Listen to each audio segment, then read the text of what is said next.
Assalamualaikum warahmatullahi wabarakatuh. Saudara, kita ketemu dengan Jagong Santri, sajian dari Aula Media Televisi, yang kali ini kita akan bicara soal ke-NU-an dan kemasyarakatan, eksistensi NU dan keberadaannya di tengah masyarakat. Ada tamu kita saat ini adalah Bapak Dr. Insinyur Haji Muhammad Qadri MT. Beliau adalah Wakil Ketua Pengurus Nahdlatul Ulama Jawa Timur yang saat ini banyak menginisiasi kegiatan-kegiatan di Jam'iyah Nahdlatul Ulama, terutama dalam kaitan dengan pengabdian di masyarakat. Kita sapa dulu beliau. Assalamualaikum Pak Muhammad Qadri. Waalaikumsalam warahmatullahi wabarakatuh. Ya, kita kebetulan akan ngomong soal eksistensi NU dan perannya di masyarakat, karena saat ini kan keberadaan dari organisasi masyarakat itu sangat dibutuhkan. Ada juga banyak organisasi tampangnya ada di nama tetapi aktivitas sosialnya kurang. Nah, NU ini kalau di Jawa Timur kan ukurannya menjadi barometer NU di tingkat nasional. Saya kira Jawa Timur menjadi pijakan untuk melihat perkembangan Nahdlatul Ulama. Ini saya mendengar, ini saya berawal dari pertanyaan yang mudah-mudah dulu, Pak Qadri ya. Di NU ini latar belakang santri itu biasanya pendidikannya kan di keagamaan. Yeah. Ini insinyur itu, jadi menurut saya anomali. Sedikit bisa diceritakan ini soal kenapa kok memilih insinyur itu? Ya, jadi sewaktu kita masih pelajar dulu. Yeah. Aktif di Ikatan Pelajar Nahdlatul Ulama. Yeah. Selepas SMA, setingkat SMA, kita pamit lah sama murabi kiai kita saat itu di pesantren. Yeah. Di Jember sana. Nah, kita sebagai anak muda yang ya kepingin lah masuk angkatan gitu ya, masuk angkatan, akmil dan seterusnya. Ternyata izin orang tua tidak diridhoi gitu ya. Akhirnya kita pamit sama Kiai. Kiai menyampaikan pada kita yang sampai hari ini kita dengar, kita ingat dan coba kita realisasi, bahwa beliau bilang begini pakai bahasa Jawa. Kue arep dadi opo wae ku apik. Yeah. Asal coroni mencapai posisi itu harus sesuai dengan syariah Islam, dan setelah jadi dalam posisi itu harus bermanfaat untuk keluarga, untuk NU, bangsa dan negara. Ini sederhana banget. Iya. Beliau menyampaikan mau jadi tukang beca, mau jadi tukang ngarit, mau jadi pedagang, apalagi jadi yang lain gitu. Sehingga ukurannya itulah yang membuat kita bersemangat saat itu. Nah, karena kita dari desa, nah, kita cari apa sih? Ya, kebetulan menurut yang lain bahwa kita punya kemampuan basic eksak yang bagus. Nah, sudahlah, ini masuk satu jurusan yang menurut orang-orang ini elit lah. Kalau jurusan mesin, mohon maaf nanti katanya orang desa itu nanti jadi tukang bengkel gitu. Nah, kalau jadi arsitek itu nggak ada di desa gitu ya. Nah, sehingga kita masuk memilih itu, alhamdulillah dalam proses tes kita diterima di ITS Surabaya untuk S1 bidang arsitektur, dilanjutkan S2 bidang perencangan kota. Nah, alhamdulillah sampai S3 di perencangan kota juga. Jadi ini kira-kira proses dari awal itu. Ya, saya kira ada kaitannya ini. Jadi beliau ini suka merancang ya, arsitek. Nah, ini soal peran-peran ke-NU-an, ternyata ada PWNU Jatim Award yang inisiasi dan gagasan awalnya dari sahabat kita ini, Pak Muhammad Qadri. Nah, saya kira bisa diceritakan awal mula atau asbabul wurud kok kenapa harus ada NU Award? Ya, jadi setelah berjalan lama kita ikut diajak para kiai untuk ya membantu aktivitas di Nahdlatul Ulama Jawa Timur. Yang pertama, kita juga terlibat di dalam mewujudkan ISNU, sehingga muncul satu badan otonom Ikatan Sarjana Nahdlatul Ulama. Itu Itu kurang lebih tahun 98-99 itu diproses. Rintisan ya itu ya? Rintisan, Fosnu dan Isnu. Nah, setelah berjalan sampai kira-kira ada kejenuhan dalam melihat perjalanan Nahdlatul Ulama, khususnya setelah almarhum Kiai Haji Abdurrahman Waqid diturunkan jadi presiden. Ini mulai terjadi kegelisahan-kegelisahan, ya, terutama kami yang muda-muda. Nah, kegelisahan pertama adalah bagaimana kita menghasilkan kader-kader yang militan, tapi masih mengikuti zaman. Dalam konteks ini, setelah saya menjadi utusan resmi bersama Dr. Rubaidi dari UINSA di pendidikan kader penggerak Nahdlatul Ulama di Jawa Tengah berdua, ulang tahun 2015, 2016 awal kita bagi tugas untuk pelaksanaan kaderisasi yang dijalankan oleh Mas Rubaidi. Nah, saya punya bayangan bahwa organisasi ini harus maju kalau dua hal dipenuhi. Yang pertama SDM-nya, yang kedua tata laksana dan institusi buildingnya harus diperkuat. Nah, dari situ bagi tugas saya di belakang meja merancang bagaimana ukuran-ukuran standarisasi dari peningkatan institusi building NU Jawa Timur, sedangkan Mas Rubaidi membangun kekuatan militansi SDM di seluruh pelosok Jawa Timur. Nah, ini awal 2016, sehingga konsep perjalanan 2016 awal sebagai NU Jatim Award yang pertama ini kita masih melihat potensi-potensi apa yang dikembangkan. Ternyata alhamdulillah di proses awal ini semua aspek sudah kita lakukan penilaian walaupun belum sempurna karena keterlibatan, apresiasi dari seluruh stakeholder di lingkungan NU belum kompak, belum semuanya sama dalam melihat proses ini. Nah, setelah itu bisa berjalan dengan baik sampai penganugerahan, nah ini mulai apresiasi. Ternyata ini bisa menjadi model. Kita niat awalnya, kalau kita membenahi semua dalam satu waktu ini sulit. Tapi kita mencoba mencari model-model.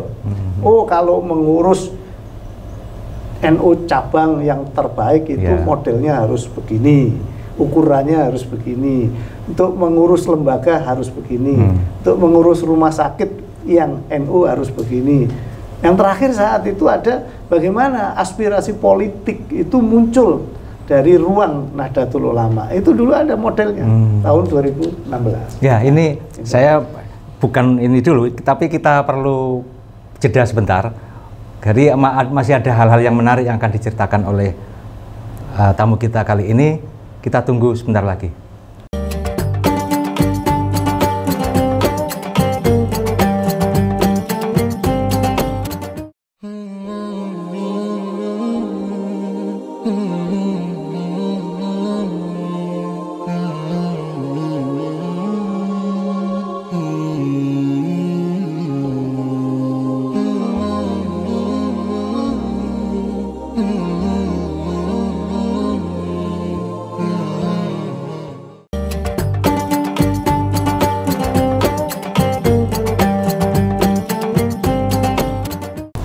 Saudara, masih bersama Jagung Santri dan tamu kita kali ini adalah Pak Muhammad Qadri. Kita lanjutkan, tadi kita bicara soal peran-peran NU dan rintisan-rintisan yang dilakukan pada PWNU Jatim Award. Yang menarik menurut saya ada diketahui ya bagaimana kelemahan-kelemahan, dan ini saya kira forum untuk konsolidasi organisasi. Apa demikian ya, Pak? Iya, jadi pada prinsip awal bahwa kita ingin memberi contoh kebaikan-kebaikan di dalam pengelolaan, dalam menjalankan organisasi di tingkat masing-masing level, sehingga orang lain bisa melihat, mencontoh.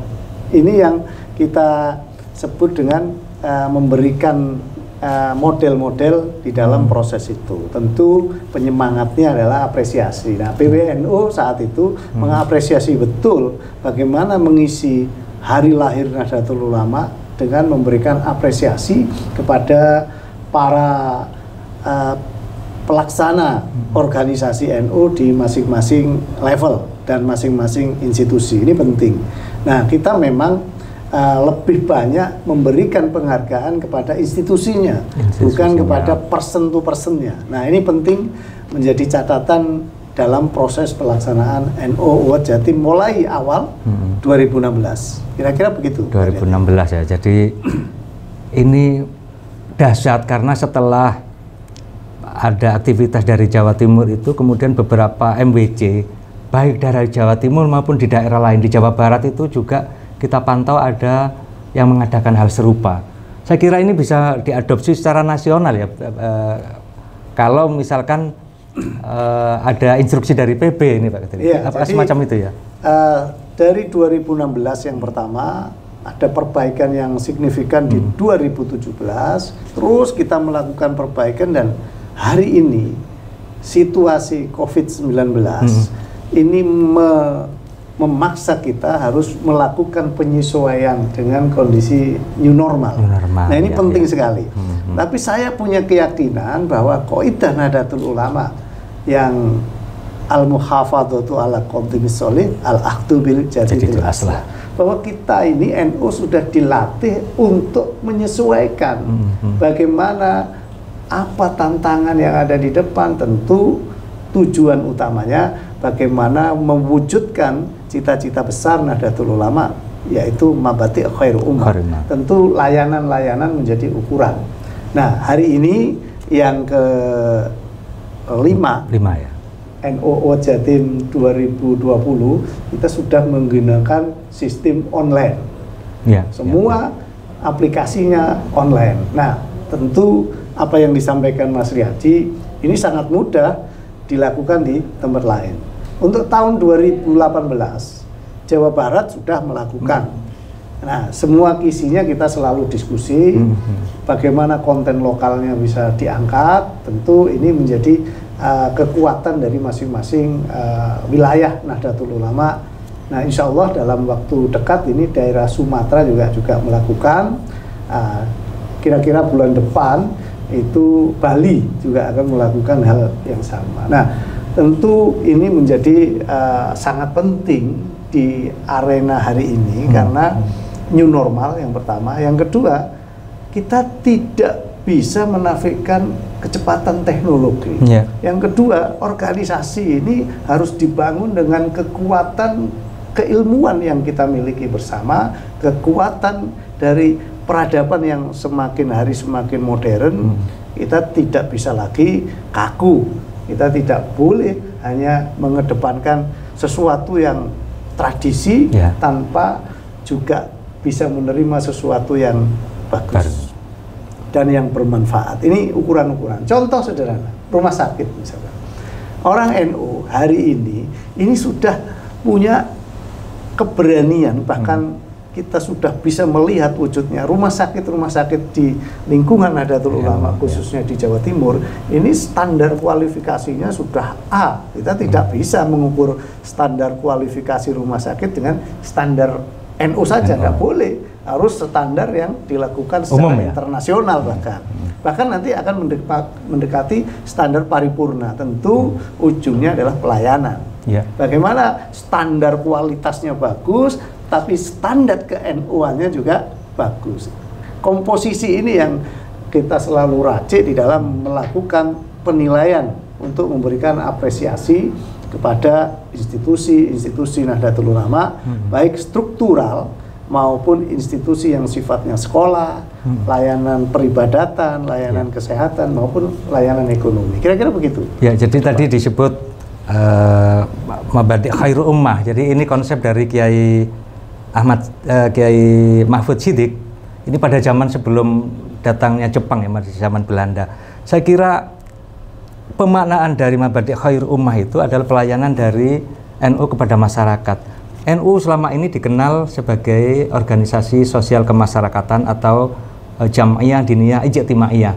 Ini tadi yang sudah dijelaskan soal kesehatan ya. Soal pendidikan gimana ini? Iya, jadi yang kita harus pahami sebetulnya kekuatan pendidikan di lingkungan Nahdlatul Ulama adalah pesantren.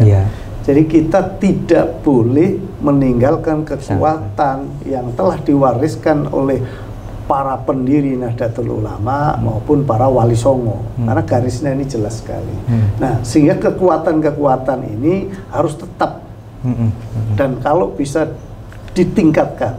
Nah, tentu peningkatan ini standarisasi modern masuk. Contoh sederhana, kita tidak boleh lagi, apalagi dalam suasana new normal, ada pondok pesantren yang kumuh, itu tidak boleh.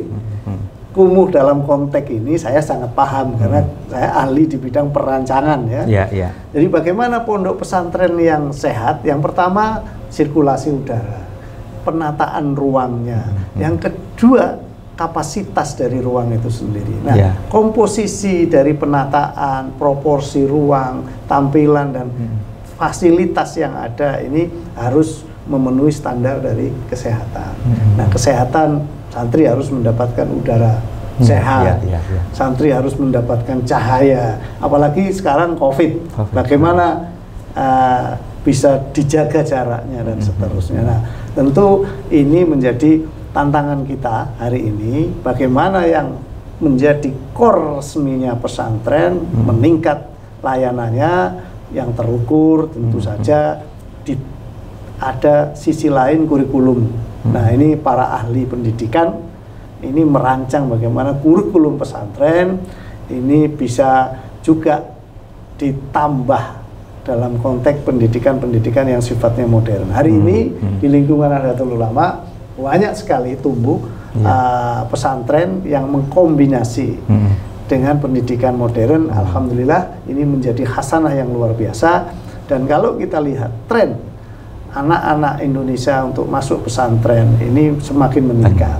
Tentu tantangan hari ini dengan adanya COVID-19 kita harus menjaga jarak dan seterusnya. Kita masih bisa melihat tradisi-tradisi keberkahan pesantren yang luar biasa yang bisa kita rasakan, yang bisa kita lihat, dan tentu kita juga bisa membuktikan hari ini bahwa alumni-alumni pesantren ternyata setelah di masyarakat mampu untuk memberikan peran dan memberikan pelayanan kepada masyarakat NU khususnya maupun masyarakat di luar NU yang menjadi pejabat dan seterusnya. Ini sebetulnya ukuran-ukuran sangat sederhana di dalam membangun karakter pendidikan di lingkungan Nahdlatul Ulama.